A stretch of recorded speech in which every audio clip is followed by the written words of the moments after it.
high and the mighty will fall. Good evening, ladies and gentlemen. Welcome to the Wall of Power Radio Hour. This is your host, Paul Metzen. We have a most fascinating guest tonight from Nashville with two of his buddies. Mr. Eddie Pleasant is a legendary Nashville songwriter. He's been in the music biz longer than most of us have been alive. He's got stories to tell. He's written songs for Hank Williams Jr., Hank Williams III, Kitty Wells, Faron Young, Lefty Frizell, to name just a few. We're speaking to him. He's at the Mabel Carter Center in Nashville, and he's with two friends of mine, an old buddy of mine, Billy Alcorn, who went down to Nashville 25 years ago as a songwriter. Now he runs Alcorn Custom Case, making custom road cases for everybody from Metallica to Stevie Wonder to the Osborne Brothers and more. With him is another Minnesota musician named C.J. Uleen, whose dad was a legendary pedal steel player. CJ's been playing with Gary Allan for years, and with them is their very good friend who they got just moved into the Mabel Carter Center, the phenomenal Eddie Pleasant. Eddie, how are you tonight? I'm doing great. Listening to you, Paul. You're a good talker. I used to talk on radio a lot. I put up T-shirts on the front of every show and in the middle of every show. And I talk like you're doing now, but you're doing a good job of it. Well, thank you. I appreciate your support, Eddie. There's so much to talk about, but when I was reading some of your bio on the interweb, I see that you are actually a relative of Elvis Presley. I'm a first cousin of his grandpa, my grandma, brothers and sisters. My mama's folks come from Tupelo, Mississippi. And I was like, given it 24 years, he fell off that mountain, in 1975. And Buddy Lee had us working Billy Thundercloud. We were working at Elvis the next year when he died. I seen Colonel Parker one time, and I seen Elvis one time. But if he hadn't died in August when he did, the next year we was opening on all his shows. And I turned down Garth Brooks. They begged me to do Garth Brooks 30 years ago. He's the biggest ever been. I turned down Reba, Garth Brooks, and Rascal Flatts. They all wanted to go, but I would have been with Elvis if he hadn't died. He's a cousin to me. That helps any. Yeah, Paul, this is CJ here. What Eddie's basically referencing there is they were working with, Eddie was Hank Williams Jr.'s right-hand man for probably 24 years. 24 years. Wow. And the next year that Elvis passed away, that year was a 77. Mm-hmm. The Hank Jr. was scheduled to be the opening act with the Elvis Presley show, so his chance to meet Elvis and Colonel Tom was that year in Vegas, where they kind of came to see Hank Jr. and finalize some of those details for that tour for 1978. Wow, thanks for that background info, CG. Now, Billy Alcorn, you and I are in touch fairly regularly, and our special guest, Eddie Pleasant, who we're speaking with tonight from the Mabel Carter Center in Nashville, you brought him up about 10 days ago. You do a great imitation of Mr. Eddie Pleasant, and I said, boy, I'd love to meet that man, so I'm talking to him for the first time tonight. But tell us a little bit about how you and CJ helped Mr. Pleasant get into the Mabel Carter Center. Tell us a little bit about the Mabel Carter Center down there. Well, CJ introduced me to Eddie about, like you said, 25 years ago. CJ was out with Hank III, and Eddie was out with Hank III as the T-shirt guy. And Eddie's a legendary T-shirt guy as well as a songwriter. And he's sold, actually, rumor has it that he sold the very first T-shirt ever sold. And that's probably the truth. But anyway, as far as getting Eddie, CJ called me one day, the first part of August, saying that Eddie was in trouble, that he had been left off. The social services people called it a dumping. He had been left off at a hospital and wheeled in and just left, and he didn't have a place to live. And CJ said, "What are we going to do?" Well, I was on my deck, and my wife's friend Jan said, "Well, let me call up Carlene Carter and see if there's a room an apartment at the Maybelle Carter Center. I'd never even heard of the place, but Johnny Cash built this place for Mother Maybelle, his mother-in-law, June Carter's mother, Maybelle Carter, from the Carter family, Sure. Yeah. But anyway, so then we called here, and they pulled some strings via Carlene and got Eddie in here, and we had to go through all the COVID protocol and all that, but we got him in right away, and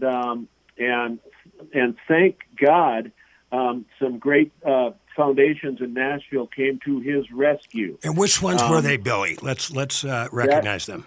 I'm going to hand that off to CJ, because CJ composed a marvelous letter that kind of put Eddie's thing into perspective, and it is a sad story. I mean, we don't have to get into the details. Yeah, other than and that. I'm not going to go into the details of it, but he was in a bad spot. And CJ will take it from here. Yeah, well, the Music Cares Foundation and the Opry Trust Foundation looked at Eddie as basically an ideal candidate, and they really stepped up, and they came up with a big chunk of money to take care of Eddie for the first year here, and they really stepped up with Eddie, and it was a situation where we just couldn't be happier, and now where we're at is Eddie went from a place where he was in dire straits, but now when you're talking to Eddie, he really found a spot where he's really happy, and he's been writing songs.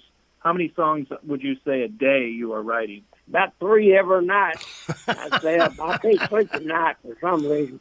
I write 2 or 3 of them every night. Eddie Pleasant. I got 40 or 50 in the drawer here now. Eddie Pleasant, how many songs have you written in your lifetime? 5,000. Wow. I got 2 file cabinets here full.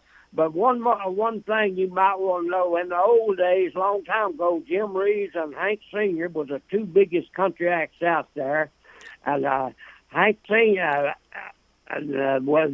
Jim Reeves recorded The Lonesome Waltz and was recording 2 a.m. and he got killed in an airplane crash. But I lived in Waco back then. I could call Jim Reeves and talk to him. He was one of the biggest acts out there back then. One of my dad's favorites. I went to see him one day, went to his house, and Bud Logan, the bass player, said, "Jim here?" "Nope, he's out of town." About that time, Jim walked downstairs. "Come on in, Eddie." And he's playing Billy Bob one time in Fort Worth. "Hey, Eddie Pleasant's in the crowd." And Jim Reeves was one of the biggest acts out there back then, but if he'd lived, he would have done some more songs for me. Eddie also, sorry to interrupt, Eddie's also grew up with Willie Nelson. They grew up how far? He's from Albert, Texas, and I'm from Waco, which is 17 miles apart. We played that county line when we was in our 20s. And I played the College Inn in Waco, a club, for 17 years straight. And if he wasn't working on Saturday night, he'd come sit in.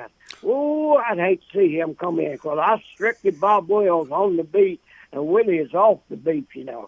I'd hate to hear that off beat. I never dreamed Willie would be big. Look how big he is today.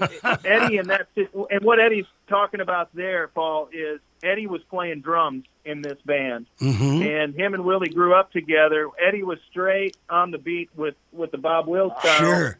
And Willie would come in and sing offbeat, and it was just a train wreck for Eddie. And Eddie didn't play the drums, he played the drum. Yeah, I worked out for 2 years playing drums with me, Stoney Cooper, and I've done TV shows. Hank Jenner recorded the song we done on TV, the Lonesome Ballad, and I've done it. He'd do the harmony on Richmond Valley Breeze.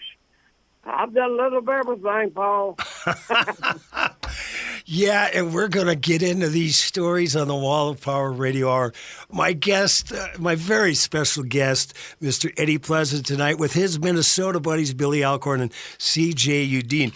We are going to listen to a song that my guest, Eddie Pleasant, wrote, covered by no other than Hank Williams III. This is called Devil's Daughter. We'll be back for 3 more sets with Eddie Pleasant and the boys. Well, if the devil's got a daughter, I've got her in my arms. She drinks gin and water when she hears the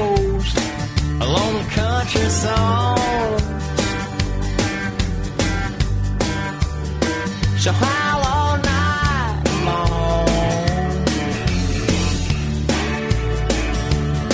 Well, she just can't be tamed. She's a burning flame. Well, if the devil's got a daughter, she's sitting here next to me, looking good and evil, keeping me a bad company.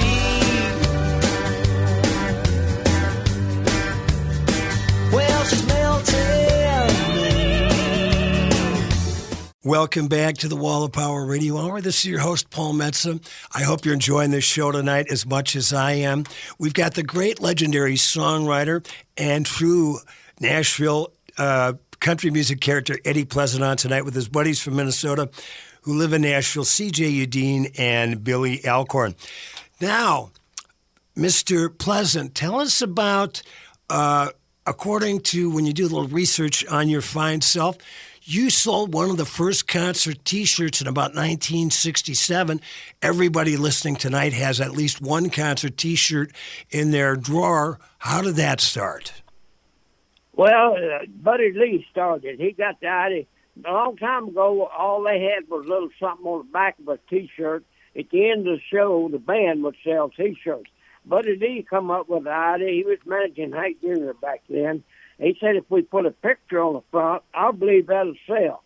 Well, Buddy Lee had the picture put on the front, and in Atlanta on Thursday night, I was the first one to gross $100,000 in one night, and I was the first one to put a picture on a T-shirt and make it a business. They all do it now, but I wanted to put a trailer behind the bus to haul T-shirts. Oh no! They all do it now. Every bus here has got a trailer full of T-shirts. And I wanted to do that back then, but that was how it come about. Buddy Lee started it, and it worked. Well, on the first day, we went to Louisiana trying that out, and Buddy Lee bought me a cowboy hat, and Hank Jr. bought me a pair of boots. I said, hey, I can't pay that back. I was getting $35 a day working with Will Niece, Tony Cooper playing drums when I went with Hank Jr., and they paid me $50 a day, and it got to where I was, after that, I got up to where I was making hundreds and hundreds and hundreds. But I blowed it and throwed it. I ain't got it today, Paul. Blowed it and thrown it. I've never heard that. I so love that. So, Eddie, now, I was reading, researching on you, and it said you used to carry the money around in hefty plastic bags. You were making so much of it. Yeah, I'd carry it I'd go collect that front and go around the building, around the side of the building, back to the bus. Anybody could have got me. And one time they called, I had the back room of one of the buses the whole time I was there. And one of them called and says, hey, they called me Shuckins back in. They never called my name. Just Shuckins. I don't cuss or drink or smoke. And I'd say, Shuckins, I don't want to do that. And they said, you left a bag of money up here. And a whole bag of money laying up front of the bus. I forgot to take it to the back room. And then Jay Rapley used to bring it to me. He could bring it in. I got that money counter on the bus. He would bring money in faster than I could run it through that counter. Hank Jr. was hot. He won Entertainer of the Year 3 times in a row. I was there from the time he was 17, and I was 39 when I started with him. And I was there 24 years. Wow. And I went out with Sammy Kershaw and got fired. I should have went out. I was on call 24 hours a day. If he wanted me to go do this 5 o'clock in the morning, midnight, or whatever, I'd go do it. You're talking about Hank Jr. here. You would be on call for 24 hours a day. If Hank Jr. wanted something at 3 in the morning, Eddie would go out and get it. And, Paul, what he said right there real quick, that Eddie said was, at 93 years old, Eddie has avoided to ever cuss in his life. He's avoided any cuss word. He's never taken a drink of alcohol. He's never smoked a cigarette, anything in his entire existence. And he kind of referenced that in the middle of that. Hey, Eddie, have you ever been, this is Billy here, have you ever been around any weed smoking? Yeah, tell my girl. Oh, I tried to get on his bus one time. That's before he got married, of course. That's a long time ago. Who was that? Who are you talking about? Yeah, he was. Hey, Willie done it more than anybody. But Tim McGraw, I don't know what he does now. Hey, know he's married and got grown girls. Well, we won't bring Tim into it. But hey, Paul, I think you just broke it here. Willie Nelson smokes weed. Wow. See, that's why people have to listen to the Wall of Power Radio Hour to get that breaking news. Hey, now, Eddie, I heard that Ray Price used to be a connoisseur of the exotic wacky tobacco as well. Do you know anything about that? Yeah. Now, I was there when George Strait was nobody, and you know how big he is today. Of course, I was out there when Tim McGraw and all of them was nobody.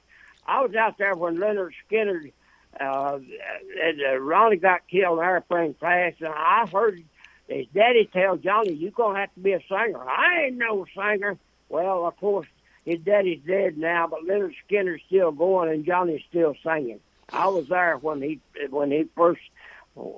brother got killed in an airplane crash. His daddy told him he had to sing. You know how big Leonard Skinner is. Oh, I was yeah. out there when he started.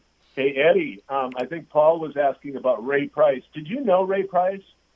I seen him. I met him a few times, and I worked with him some, but I didn't really know him. I just knew him when I saw him and just spoke to him. I didn't really know him that good. Well, we got to talk about Eddie Pleasant tonight because we've got one of the great Nashville songwriters who's written over 5,000 songs. We are going to listen to in a little bit your song that Lefty Frizell cut called "When the Rooster Leaves the Yard." How did you come up with that song, Eddie? Well, man, I was around Lefty Frizell a lot back then. And when me and him drove to Texas, they had a mountain that they said was gold in. They told the guy in Fort Worth, if you'll remove that mountain, you can have the gold. Me and Lefty drove all the way to Salado, Texas, and go Gold Trail to Salado. He was ready to record it, but there wasn't no gold in there. And so on the way back, we got talking about the chickens or something. And I just happened to make a remark. Wonder what goes on the rooster leaves yard. Well, I record that.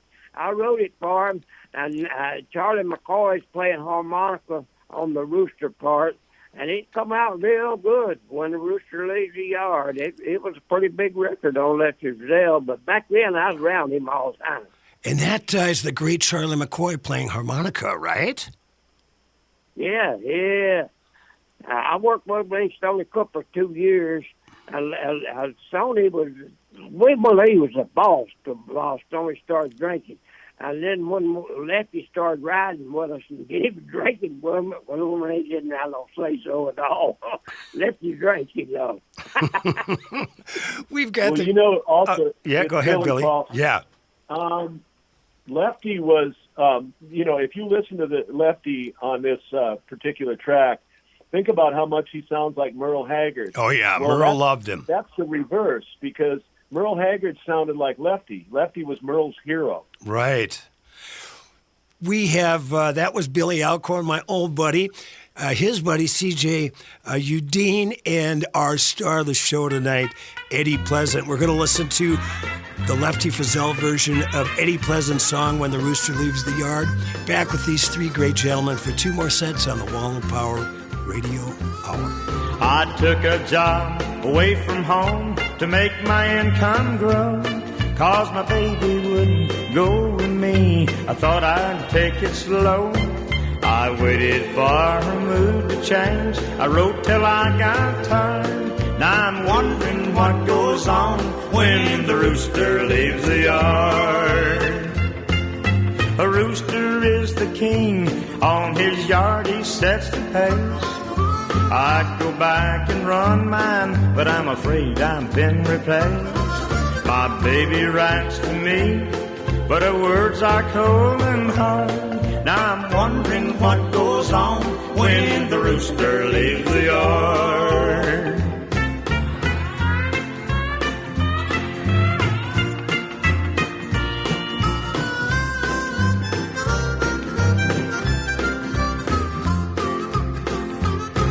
I do my job or should I say I do it? Welcome back to the third set of the Wall of Power Radio Hour. This is your host, Paul Metzen.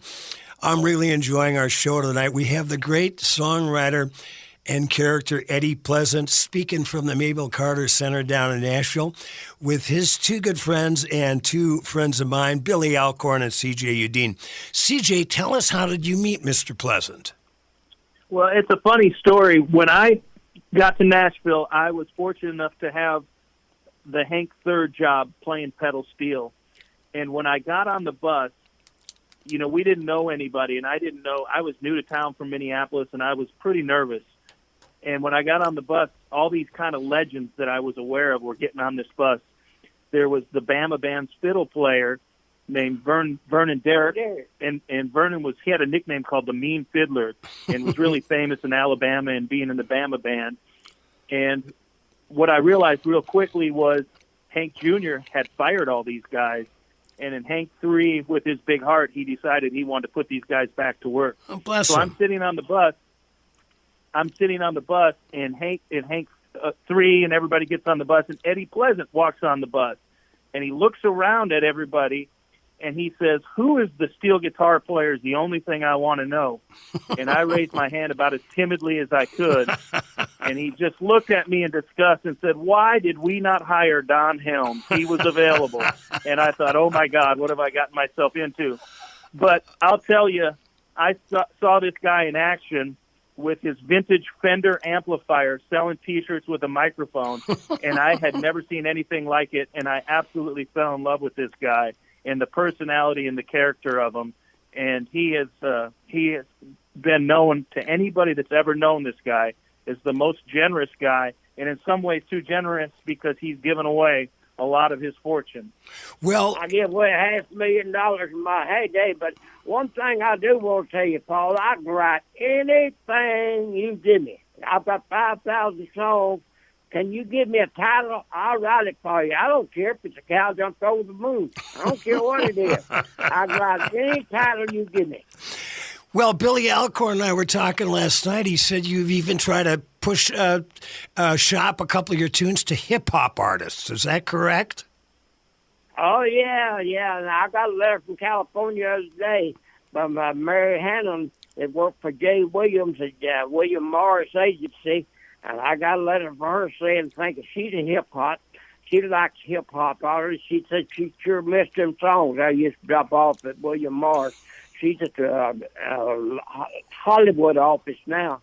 And I got to send her something. Yeah, I got 3 or 4 letters from William Morris, different ones that I used to drop songs off for.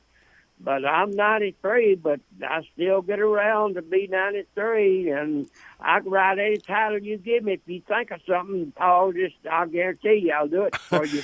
Well, if anybody out there in the Wall of Power Radio land has a hookup with Jay-Z or Snoop Doggy Dogg, let's hook up Mr. Pleasant with them. Now, Eddie, where did you grow up, and how did you get into music?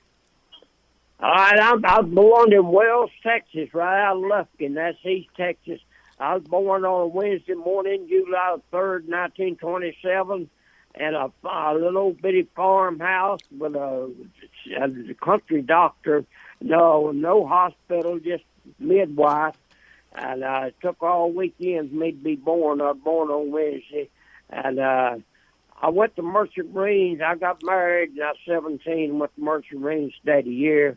And when I got out of there in 1946, come to Waco, my first wife's brother lived making blue denim cloth. And I got there and got to play in clubs in Waco. I played the Coliseum 17 years straight. And I just started playing from there. I left Waco and come to Nashville in 1967, I guess it was, or 68. And I went out with a guy playing drums on behind the bar, and then I got with me Stoney, and they was hoping for Hank Jr. And then he decided he wanted, like Buddy Lee, to start a T-shirt deal. So I just went from Waco to Hank Jr. making, we used 10,000 people a night, and it wasn't nothing to do $100,000. Well, I went from nothing to that. That's how I got started. Wow. Now, Eddie, you also, when you were really rolling in the dough, You owned quarter horses, and I was reading you had a ranch with, 25, 26 quarter horses? Yeah, I had 30 acres, and I had 48 head of horses. I had 3 studs in the barn, and I went to Florida and bred a mare. With a stud down there, she had, all of them took the stepper. Boy, if you've got 40 head of horses with the stepper, you think the neighbors are going to get you? Ooh, I mean, she finally had a colt, pretty little Palomino stud colt there was. I tried to race Palominos like Roy Rogers. Well, I met Roy Rogers. I went to his studio one time, California, and he just like any other human being. He wasn't on stage, you know, and I met him one time. But I've known a few of them.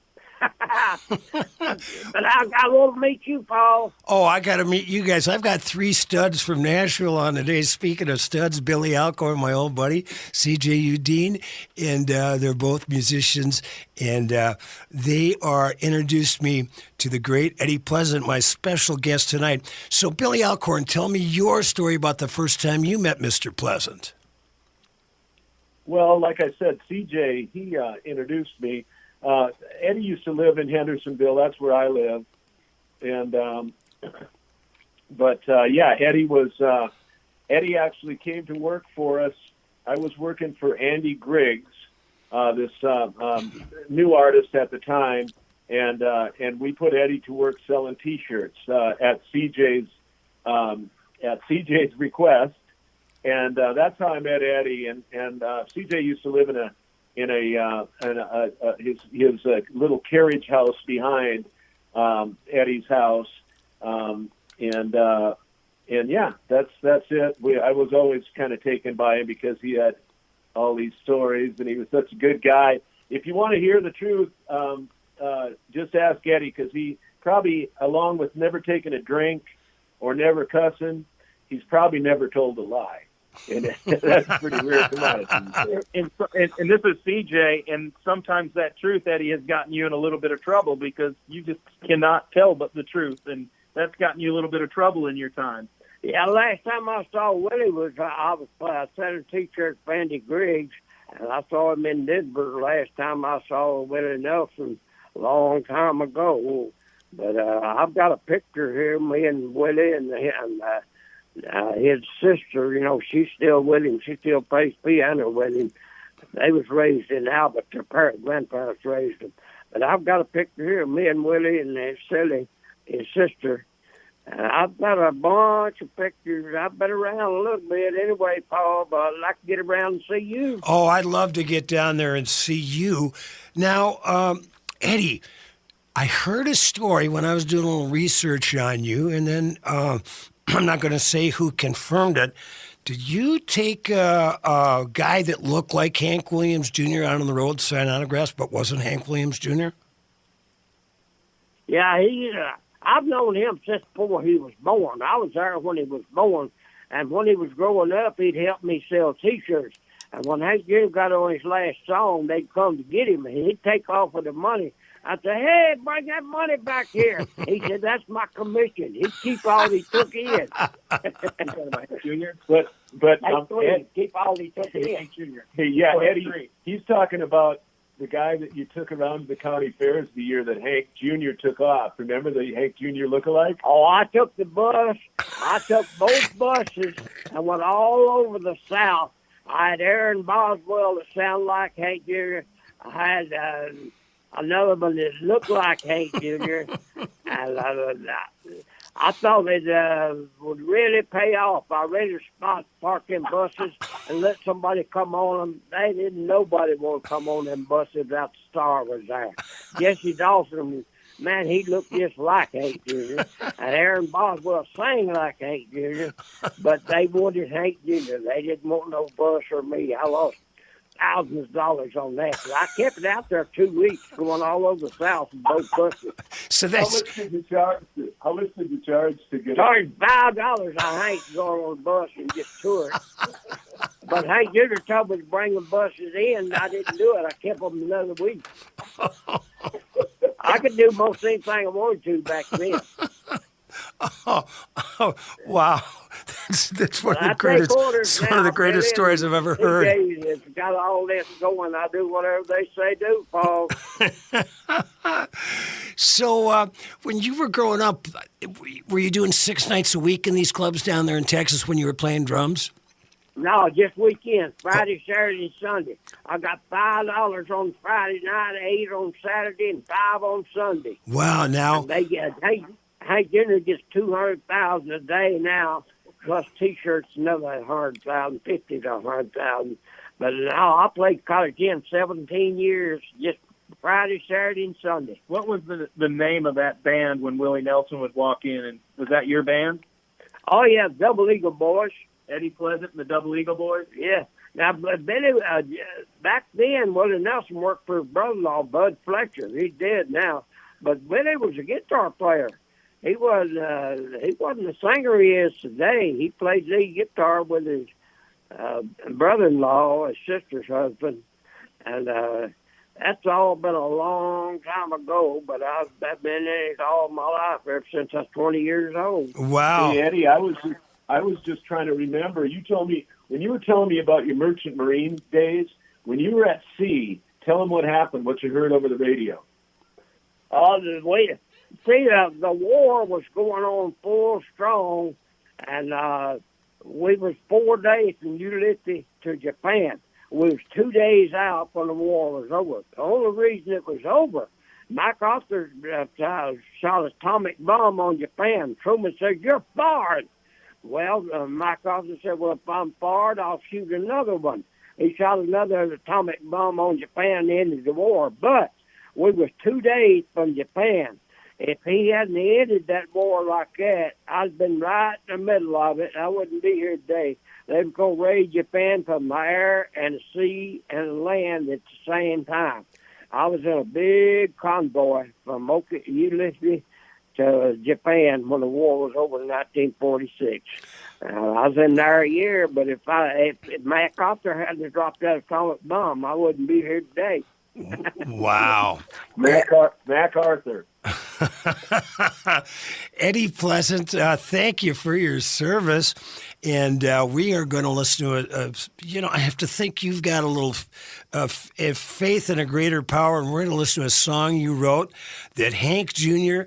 Recorded called Jesus Loved the Devil Out of Me. And we'll be back one more set with the great Eddie Pleasant and Billy and CJ. Jesus loved the devil out of me. Jesus loved the devil out of me.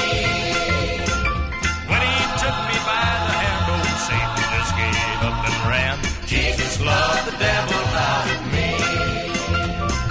Life for me was filled with sin and shame, and the devil had a plan to claim my name. But just before I crossed the eternal line, Jesus said, "No, Satan, this one's mine."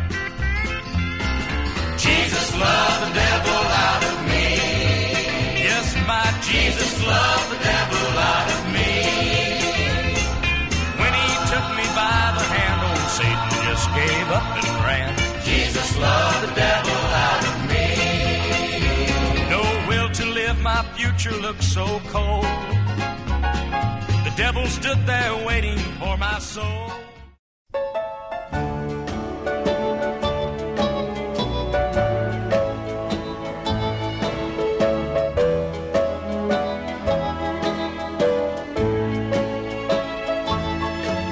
When a record starts to spinning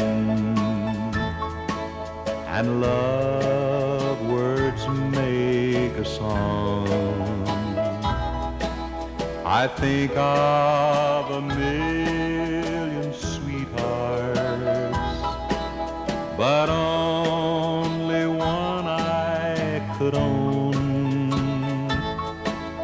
Today your life is music, and famous they say you will be.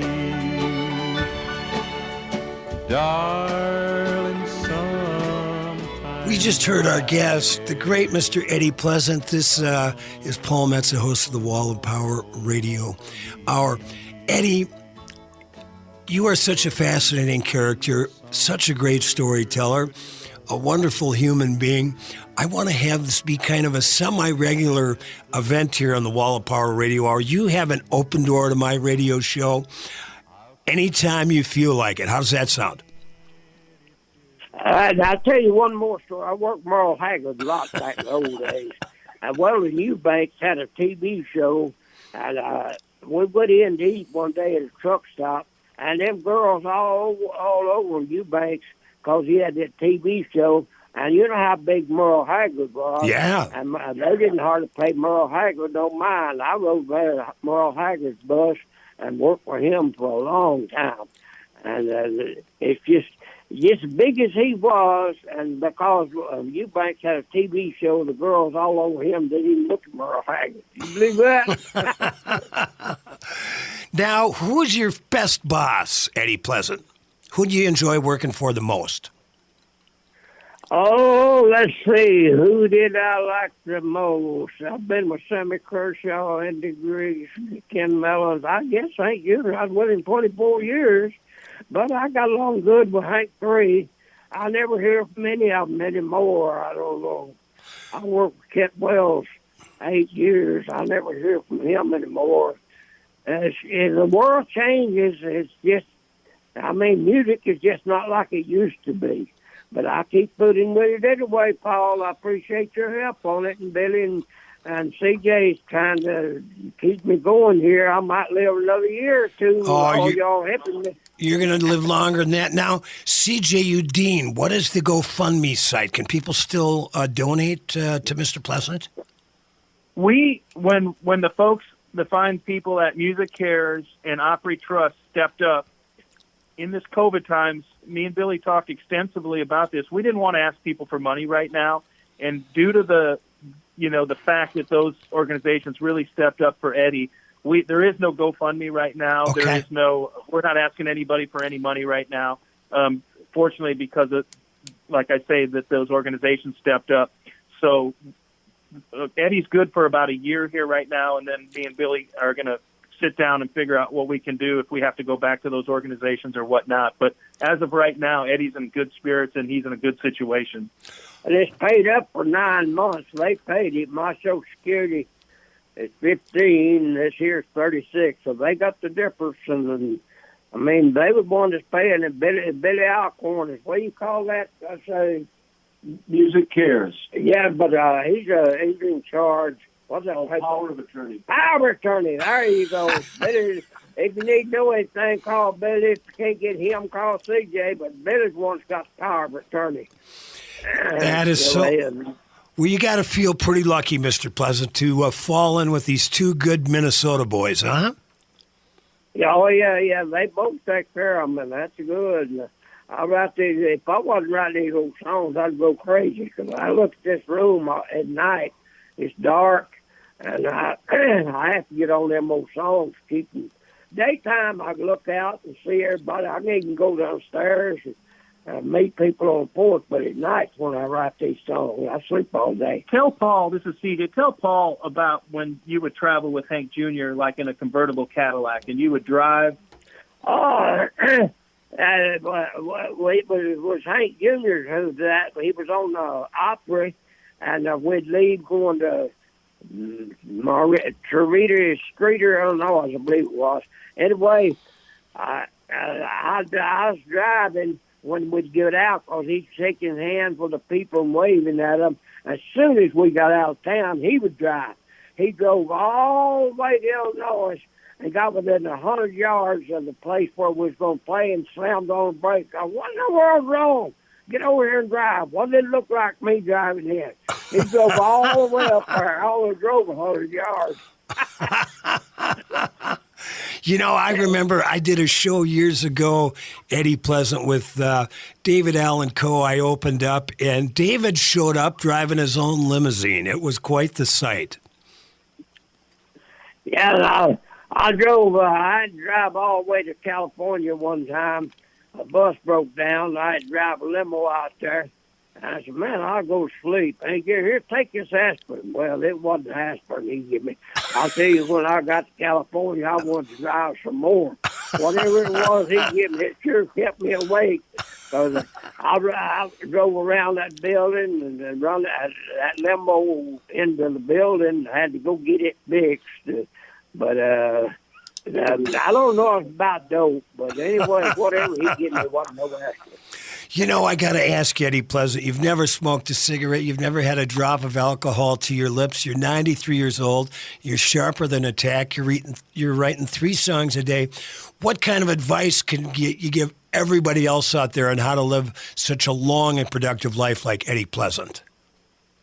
Well, they just do what they want to do. I mean, I just didn't want to do that. My folks are religious. My daddy played fiddle. My mom played organ. And they're Pentecostals. I just was raised in church. And people just do whatever they want to do. If that's what they want to do, you can't stop them. They just do it. Are you meeting some good neighbors there at the Mabel Carter Center in Nashville, Eddie? Oh, yeah, there's one girl downstairs, Linda. She's kin to Kitty Wills, a cousin or something, just a kin. But most of them, I don't know who they are. And one guy's wife died a while back. He got tired of living by himself and moved in here just so he could be with somebody. Now, I go downstairs and sit on the porch out there. They won't let nobody come up here on kind of that Bower slang. But I can go downstairs and sit on the porch anytime I want to. Now, Billy, I was talking to Billy Alcorn last night, and he said you're writing songs for a lot of the acute attendants and nurses there at the center. Oh, Lord, I wrote a bunch of them to nurses. In fact, we just did one to a nurse a while ago, 2 of them, in fact. A black one and a white one. I write songs for these nurses all the time. I got a drawer full of them. They just have a fit over. Of course, ain't nothing you record, but they just have a fit over them. Makes me feel good to hear them brag on them, knowing they ain't going to get recorded. Eddie Pleasant, this has been the most enjoyable night I've had in months, speaking with you and your buddies Billy Alcorn and C.J. Uleen. You have an open door to come back on the Wall of Power Radio Hour anytime, man. Thank you so much for your time. Appreciate it. Give me a title sometime. Think of one, Paul. I sure will, my brother. Thanks for listening to the Wall of Power Radio Hour. The show is produced by Paul Metza, engineered by Patrick Lilia. We'd like to thank our very special guest, Eddie Pleasant. Also, thanks to Billy Alcorn and C.J. Uleen for setting it up. I've got a new record out. Follow me at paulmetza.com. Hope everybody's doing well out there. And like my dad used to tell me, remember to be kind and make someone happy.